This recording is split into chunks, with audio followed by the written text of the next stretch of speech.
CRD chronic respiratory disease सबसे common disease poultry में होने वाला। अगर आप एक फार्मर हैं तो आपको अच्छे से नॉलेज होगा CRD के बारे में, और अगर आप एक फार्मर नहीं हैं और फार्मिंग स्टार्ट करना चाह रहे हैं तो CRD के बारे अच्छे से नॉलेज ले लीजिएगा, नहीं तो आगे चल के बहुत सारे प्रॉब्लम्स आपको फेस करने पड़ सकते हैं।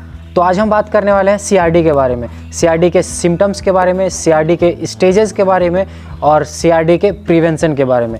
दोस्तों, इस वीडियो में हम ट्रीटमेंट के बारे में बात नहीं करेंगे क्योंकि मेरे फार्म पे CRD आया हुआ था और अभी ट्रीटमेंट उनका चल रहा है, तो कौन सा दवा मैं यूज़ कर रहा हूँ, तो उनके प्रिकॉशंस को लेकर और उनको मैं कैसे केयर कर रहा हूँ, कौन कौन से दवा मैं यूज़ कर रहा हूँ, तो ये सारी चीज़ों को लेकर मैं एक वीडियो आपके लिए मैं ज़रूर बनाऊँगा ताकि CRD कैसे ख़त्म करना चाहिए ये आपको नॉलेज हो।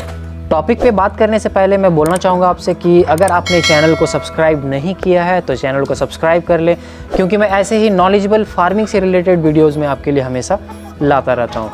और हाँ, बगल में जो बेल आइकन है उसे दबाना मत भूलिएगा ताकि मेरा कोई भी वीडियो आप मिस ना करो। दोस्तों, CRD chronic respiratory disease poultry में एक ऐसा बीमारी है जो बहुत नॉर्मल है। अगर आप फार्मिंग कर रहे हैं और अगर आप बोलते हैं कि मेरे फार्म पे CRD नहीं आया है तो ऐसा हो ही नहीं सकता है। और हाँ, अगर आप नए हैं फार्मिंग में तो CRD का अच्छे से नॉलेज पहले ले लें, उसके बाद ही फार्मिंग स्टार्ट करें। अगर CRD का नॉलेज आप नहीं लेते हो तो बहुत घाटा आपको सहना पड़ सकता है, बहुत सारे प्रॉब्लम्स भी फेस करने पड़ सकते हैं। दोस्तों, CRD पोल्ट्री में माइकोप्लाज्मा गैलीसेप्टिकम बैक्टीरिया के कारण होता है।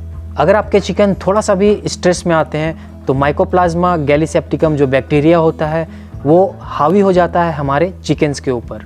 दोस्तों, स्ट्रेस का मतलब होता है तनाव में आना। मुर्गे और मुर्गियां तनाव में कब आते हैं?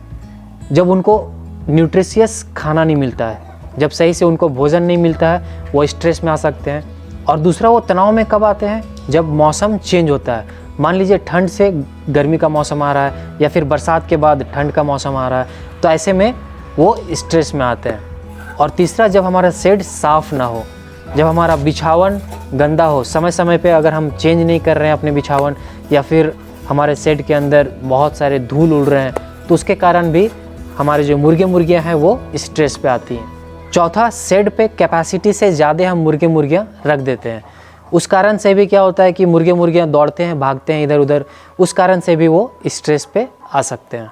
तो ये सारे कारण हैं जिससे हमारे मुर्गियाँ स्ट्रेस पे आती हैं और स्ट्रेस पे आने के कारण उनको CRD होता है। अब हम बात करते हैं CRD के सिम्टम्स के बारे में। तो पहला है उनके आँख और नाक में पानी आना। दूसरा है खांसना और उनके हवा के पाइप में झुनझुनाहट होना। तीसरा है हाँफना और छींक मारना। हाँफना मतलब कि वो मुंह खोल के सांस लेंगे, क्योंकि रेस्पिरेटरी प्रॉब्लम है तो सांस लेने में उनको प्रॉब्लम होती है, तो वो मुंह खोल के सांस लेते हैं। चौथा है फीड कम खाना। CRD होने के बाद उनका खान पान बहुत कम हो जाता है। छठा है चिकन्स का वज़न कम हो जाना। जो भी वज़न होगा उनका धीरे धीरे कम होता जाएगा। सातवां है उनके लेग में प्रॉब्लम होना। बहुत सारे ऐसे मुर्गियाँ होंगे जो सही से चल नहीं पाएंगे CRD होने के कारण। आठवां है दुबला जाना और उनके ब्रेस्ट का जो मांस होता है वो सूख जाना। और नौवां है आँख बंद हो जाना और आँख में सूजन हो जाना। उनका जो आँख है वो सूज जाता है, धीरे धीरे फूल जाता है। दोस्तों, CRD के 3 स्टेजेस होते हैं। पहला स्टेज में क्या होता है कि मुर्गे और मुर्गियों के आँख में पानी आता है और आँख के किनारे में झाग जमा हो जाएगा, आप देखिएगा, और गले में घर घर का आवाज़ आएगा और वो ज़ोर से छींक मारेंगे। तो इससे समझ जाइएगा कि आपके फार्म पे, आपके मुर्गियों में CRD का बीमारी आ चुका है। अगर उस समय अगर इलाज उनका नहीं किया जाए, सही अगर स्टेप्स नहीं उठाया जाए, तो आपका जो CRD है वो स्टेज 2 पे जा सकता है। तो कोशिश करें कि स्टेज जब 1 हो उसी समय एक अच्छा दवा का यूज़ करने का, एक अच्छा प्रिवेंशन, एक अच्छा क्योर करने का उनका, ताकि स्टेज 2 पे ना पहुँचे।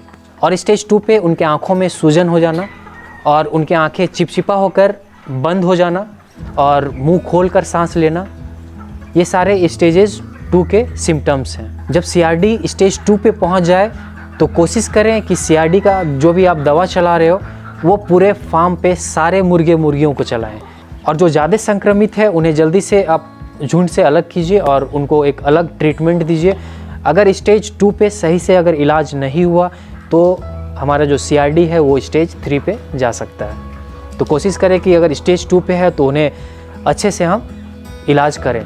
दोस्तों CRD के स्टेज 3 में आँखों में सूजन होने के साथ साथ उनके आँखों में एक चीज़ टाइप का पदार्थ आपको मिलेगा। वाइट कलर में चीज़, क्रीमी कलर में एक पदार्थ मिलेगा आपको, और उनके आँखें लाल हो जाती हैं और दोनों पलकें सट जाती हैं। पलकें सटने के साथ साथ वो अपना जो मुंह है वो खुला रखते हैं। ये सारे लक्षण कॉम्प्लिकेटेड CRD का है, मतलब कि CRD का स्टेज 3।